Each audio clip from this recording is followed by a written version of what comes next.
Hello my dear students, welcome to the session. बेटा IIT JAM mathematics 2026 paper discuss हो रहे हैं। बहुत अच्छे क्वेश्चन आए हैं सच में। अब तक अपने जितने भी क्वेश्चंस किए हैं, आपको इंटीग्रल कैलकुलस का भी इतना मीठा क्वेश्चन कराया गया था पिछली क्लासेस में, और रियल तो देखा ही आपने। आज और बढ़िया है। आइए देखिए, फंक्शन से रिलेटेड मास्टरपीस, बहुत गजब क्वेश्चन है। Which of the following functions is are differentiable at the point x equal to 1। ये आपके चार ऑप्शंस हैं। देखो भाई, जिस ऑर्डर में इन्होंने दिया है कोई ज़रूरी नहीं है कि आप भी उसी ऑर्डर में करेंगे। आप एग्ज़ाम देने जा रहे हैं, एग्ज़ाम सेंटर हॉल पे बैठे हैं, तो कोई भी ऑर्डर देखिए। अच्छा जी, बट अटेम्प्ट करने से पहले ये समझ लीजिए क्वेश्चन की प्रकृति क्या है। What is the nature of the question.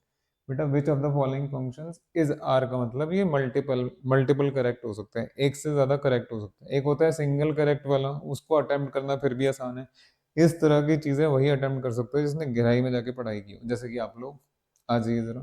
चार फंक्शंस हैं, पूछ रहा है भाई वन पे कौन कौन से फंक्शंस डिफरेंशिएबल हैं। जरा लास्ट वाला देखना। मैंने हर वीडियो में हर बार बोला है कि ग्रेटेस्ट इंटीजर फंक्शन की प्रॉपर नॉलेज लिए बिना एग्जाम में जाना अपने साथ अन्याय करने जैसा है। ऐसा मत करना। F x equal to bracket x, greatest integer function, greatest integer function वो इंटीजर्स पे कॉन्टिन्यूअस नहीं होता। जो फंक्शन इंटीजर्स पे कॉन्टिन्यूअस ही नहीं है वो फिर इंटीजर्स पे डिफरेंशिएबल भी नहीं होगा, क्योंकि पहला स्टेप कॉन्टिन्यूटी का उसके बाद ही आएगा ना डिफरेंशिएबिलिटी। पहले आप 10 बरस के होंगे तब तो जाके 20 बरस के होंगे, या पहले 20 बरस के हो जाएंगे। So differentiability comes only after continuity. जो गारंटी नहीं है लेकिन पॉसिबिलिटी है।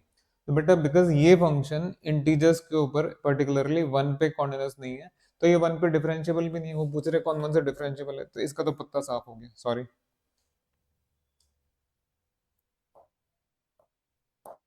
ये तो गया, दिख रहा है आपको। हाँ जी, अब ए बी सी। तो मैं जरा ए पार्ट आपके साथ डिस्कस कर लेता हूँ, ध्यान से देखिए। मेरे बेटा हम सबको पता है modulus function, modulus function. So अगर आपने ये फंक्शन पढ़ा है modulus, so this is not differentiable, V shape बनता है। This is not differentiable at which what point, zero. तो this is basically mod x minus zero. लेकिन अगर आप लोग मॉड एक्स का स्क्वायर देखेंगे which is x square obviously, mod x का क्यूब देखेंगे, मॉड एक्स का फोर देखेंगे, तो कहने का मतलब है ये सारी चीजें डिफरेंशिएबल होंगी। आपने पढ़ते टाइम ये किया भी होगा कि मॉड एक्स का power alpha, alpha is differentiable eight zero. हमेशा नहीं होगा, प्रोवाइडेड।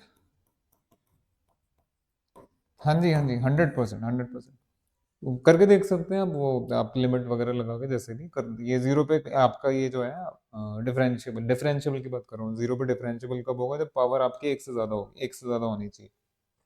अच्छा जी, अब ये चीज आप यहाँ लगा दीजिए, क्या प्रॉब्लम है। एक्स माइनस है, नॉट डिफरेंशिएबल एट, भैया इसका सेंटर दिख रहा है आपको ए।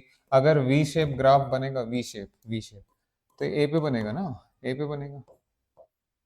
पिछले वाला मॉड एक्स जीरो पे वी शेप बना रहा था, आप समझ गए मेरे बात।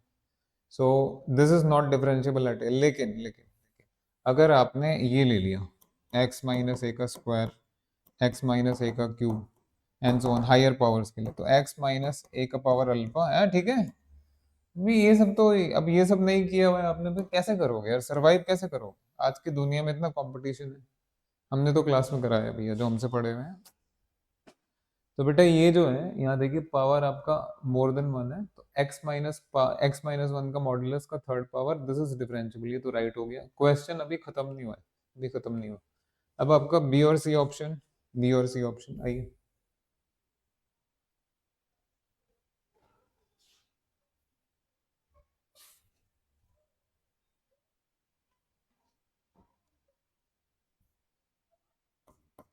हाँ जी, ए डन और डी भी आपका हो गया है। अब बी और सी में से बी ऑप्शन। बेटा ये किसका मॉड्यूलस है, एक्स स्क्वायर माइनस वन का। अरे कमाल कर दिया यार।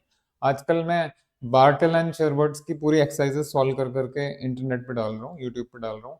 बेटा Bartle and Sherbert, yes yes yes, Bartle and Sherbert real analysis, उसमें उसमें उसमें इस तरह के फंक्शन का ग्राफ बना हुआ है। अगर आप केयरफुली पढ़ेंगे तो अब बना के दिखाते हैं, ध्यान से देखिएगा। तो मेरे को ग्राफ ड्रॉ करना है एक्स स्क्वायर माइनस वन का, फिर मॉड्यूलस लगा देंगे। तो सबसे पहले हाँ जी, पहले ग्राफ बना बेटा एक्स स्क्वायर का। कैसे बनता है आपको पता है, y equal to x square ऐसे बनता है, ठीक है जी। अब इसमें एक घटा दीजिए तो एक यूनिट नीचे चला जाएगा, ऐसे जी। अब आपको मॉड लगाना है, सबको पता है मॉड्यूलस, मॉड्यूलस का आंसर तो कभी नेगेटिव आना नहीं चाहिए। तो मॉड में क्या करेंगे? देखिए ये जो पिंक में दिख रहा है आपको, ये x² - 1 का ग्राफ है, पिंक में जैसे ही आप इस पे मॉडुलस लगाएंगे तो जो पॉजिटिव हाइट्स हैं वो तो ऐसी रहेंगी, बट जो नेगेटिव हाइट है वो यहाँ से उड़ के ऊपर चली जाएगी। समझ गए? ये लो, सिंपल लॉजिक है यार, कमाल कर दिया आपने। हाँ जी, अगर आपने x² - 1 का ग्राफ बनाना सीख लिया है बेटा, x² ये 0 0 से जाएगा, x² में एक घटा दीजिए, एक यूनिट नीचे, तो ये it will be like this. Obviously this point is 1 minus में and this point is 1 plus में, दिख रहा है आपको? अब अगर मैंने यहाँ मॉड लगा दिया तो जो इसकी पॉजिटिव हाइट्स हैं वो तो पॉजिटिव रहेंगी, बट जो नेगेटिव हाइट है वो नीचे से हट के ऊपर आ जाएगी ना, ऐसे तो होता है। अब आप बताओ जरा, अगर ये ग्राफ है, ये जो ग्राफ आपके सामने है बेटा, ये मॉड्यूलस मॉड्यूलस का ग्राफ है, तो ये किन किन पॉइंट्स पे आपको शार्प एज दे रहा है? आपने 12th क्लास में पढ़ लिया था, जहां जहां शार्प एज होती है वहां वहां फंक्शन डिफरेंशिएबल नहीं होता भाई। तो this function, this modulus function is not differentiable eight 1 and -1, दिख रहा है? उन्होंने 1 के लिए पूछा था तो 1 पे डिफरेंशिएबल नहीं होगा। आ गया ना मजा? हमारे साथ रहोगे तो बेटा ऐसे ही होगा। तो अब आपको सी पार्ट तो करना ही पड़ेगा। ये भी मजे में हो गया, ये भी मजे में हो गया, और ये भी मजे में हो गया। अब थोड़ा धरातल पे आइए, जमीन पे आइए, और हम सी पार्ट करते हैं। सी पार्ट के लिए थोड़ा आपको पेन तो उठाना ही पड़ेगा, अब तक तो कर दिया आपने। हाँ जी, ये नेक्स्ट पेज ध्यान देंगे बेटा, मेरे साथ रहिए। x² e⁻−x² है और एक e⁻−1, x²e−x², yes yes yes. तो यहाँ मॉड x < 1 और यहाँ मॉड x > 1। एक बार चेक भी कर लेता हूँ। हाँ यही है, यही है, यही है। हाँ जी, जब मॉड फंक्शन आपने पढ़ा है तो मॉड a < c का मतलब a किस किस के बीच में लाई करेगा मेरे बेटा? ऐसे ही होता है। तो अगर मॉड x < 1 है तो this is equal to saying जो आपका x है वो -1 से 1 के बीच में लाई करेगा। ठीक है जी, तो यहाँ क्या होगा उसका कॉम्प्लीमेंट? दिस मीन्स या तो x > 1 है या फिर x < -1 है। ठीक है ना? इतना तो समझते हैं। अब आइए महाप्रभु जी, तो ये आपका फंक्शन है। अब आपको 1 पे इसका डिफरेंशिएबिलिटी चेक करने पर, ग्राफ नहीं बनाना है, डेफिनेशन लगा लो यार, शर्म करो थोड़ी, शर्म करो। डिफरेंशिएबिलिटी एट 1 चेक करना है, यानी एफ डेरिवेटिव एट 1 चेक करना है। तो बेटा limit x tends to c, limit x tends to 1, fx - f1 divide by x - 1। अब इसी का लेफ्ट हैंड लिमिट निकाल लीजिए, राइट हैंड निकाल लीजिए। मैं फिर वही कहूंगा, मूर्खता ना दिखाएं, समझदारी दिखाएं। हाँ जी, limit x tends to 1 plus में क्या आएगा, और limit x tends to 1 minus में क्या आएगा? आपको तो ये लिमिट एग्जिस्ट करवानी है ना, अगर ये लिमिट एग्जिस्ट कर गई तो डिफरेंशिएबल एट 1 है। तो देखिए जरा 1 के राइट साइड में फंक्शन कितना है, कहाँ गया 1 का राइट साइड? 1 का राइट साइड यानी 1 से बड़ा, 1 से बड़ा। बेटा ये x 1 से बड़ा है तो ये वाला आएगा आपका एफ एक्स, यहाँ ई इनवर्स हो गया। देख लो बाबू, आपके लिए सब कुछ ई इनवर्स माइनस। हाँ जी, एट वन यानी x इक्वल टू 1 पे ये -1 का स्क्वायर e⁻−1। चेक कर लो बेटा, आपके लिए सब कुछ डिवाइडेड बाय x - 1। बढ़िया।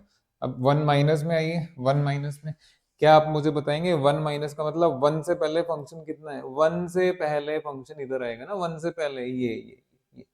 सो इट इज 1 का square e⁻−1 minus what is the value, okay, what is the value of the function at 1? At 1 तो यहीं से इसमें है ना, 1 पुट कर देंगे, डिवाइडेड बाय x - 1। क्या आपने कुछ नोटिस किया? क्या आपने कुछ नोटिस किया बाबू? This is limit x tends to 1 plus this is e inverse minus e inverse divided by x - 1। अरे तो जीरो आ गया, जीरो आ गया। Likewise this is limit x tends to 1 minus e inverse minus e inverse divide by x - 1। लो बाबू, ये भी जीरो। Left hand limit right hand limit के बराबर है, यानी इसका डेरिवेटिव एट 1 एग्जिस्ट कर रहा है और डेरिवेटिव जीरो है, तो ये फंक्शन तो 1 पर डिफरेंशिएबल हो गया। बजाइए, है ना? आ गया मजा, आ गया मजा। सो दिस इज डिफरेंशिएबल एट 1। भाई देखो, दिल से कराया क्वेश्चन, आपने फ्लो देखा होगा, मतलब थोड़ा एंथुजियास्टिक हो रहा था मैं लग रहा था एक क्वेश्चन तो मैं फटाफट दे दूं, लंबा चौड़ा था बट आराम से हो गया। चलिए मिलते हैं जल्दी ही, थैंक यू वेरी मच।